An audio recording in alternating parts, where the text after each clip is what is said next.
दक्षिण लेबनान में इजराइल का भीषण हमला हुआ है। हमले में मारे गए हिजबुल्लाह के कई लड़ाके, इंफ्रास्ट्रक्चर और वेपन स्टोर हमले में तबाह कर दिए गए। इजराइल की तरफ से लेबनान में यह बड़ा हमला किया गया। हमले के बाद पूरे इलाके में भीषण तबाही हुई। और इस बीच एक और बड़ी खबर, लेबनान में मिसाइल लॉन्च सेल पर हमला हुआ। आईडीएफ के हमले में मिसाइल लॉन्च सेल तबाह। मिसाइल लॉन्चर ले जा रहे ट्रक पर हमला किया गया। ये देखिए आप, हवाई हमला करके इजरायली सेना ने तबाही मचाई।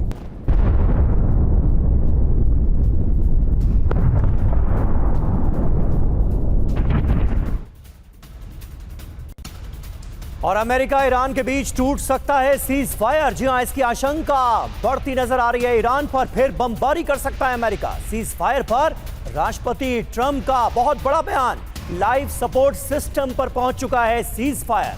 ट्रंप के चीन दौरे के बाद हमला संभव है।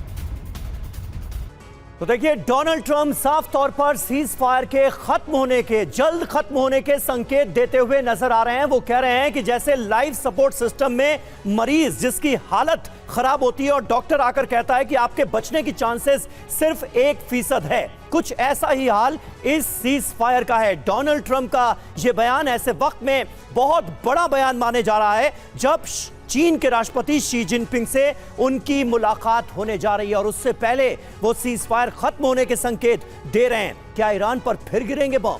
अमेरिका ईरान के बीच फिर युद्ध की आशंका सीधे तौर पर नजर आ रही है। 35 दिन से चल रहा सीज फायर टूट सकता है, इसके आसार हैं।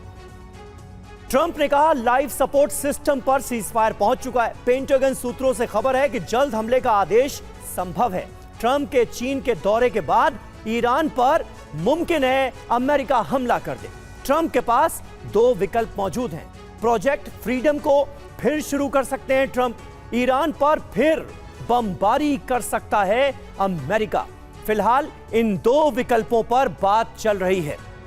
लेकिन देखिए, बड़ी बात यह है कि यहां पर डोनाल्ड ट्रंप जिस तरह के संकेत दे रहे हैं, वो सीधे सीधे ये बता रहा है कि अब इस सीज फायर को कंटिन्यू करने के मूड में अमेरिका है नहीं।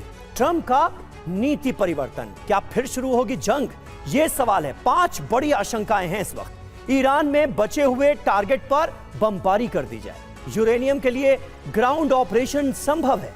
इजराइल से हमले के लिए कह सकता है अमेरिका, क्योंकि इजराइल तो तैयार बैठा है। ईरान पर नए प्रतिबंध लग सकते हैं। ईरान में नेतृत्व परिवर्तन के लिए ऑपरेशन को अंजाम दिया जा सकता है। ये विकल्प, ये आशंकाएं, हमारे एक्सपर्ट्स जो हमारे साथ मौजूद हैं उनकी राय क्या है जानने की कोशिश करते हैं। मेजर जनरल ब्रजेश कुमार, सबसे पहले अभी जो हालात नजर आ रहे हैं, डोनाल्ड ट्रंप का सीज फायर को लेकर जो रुख नजर आ रहा है, चीन के राष्ट्रपति शी जिनपिंग से मुलाकात से पहले वो क्या कह रहा है, उससे हम क्या अंदाजा लगा सकते हैं? क्या दोबारा जंग शुरू होने वाली है? समीर, इस लड़ाई के और लड़ाई के बाद लगता है ईरान एक बहुत ही कुशल नेगोशिएशन स्किल्स उनके पास में है। हाँ। उन्होंने, ट्रंप साहब तो एग्जैस्परेटेड लग रहे हैं।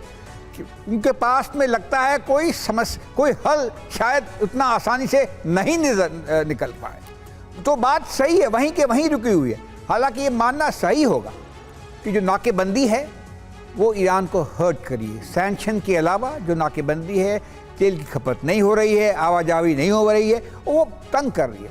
और दूसरी बात, जहाँ तक अमेरिका कह रहा था कि होर्मुज में अभी फ्रीडम ऑफ नेविगेशन है, जो कि नहीं है और पूरी दुनिया पीड़ित है। इस मामले में जो विकल्प बताए वो सही लगते हैं, मगर मेरा मानना है कि अमेरिका शायद अभी ब्लिंक नहीं करेगा।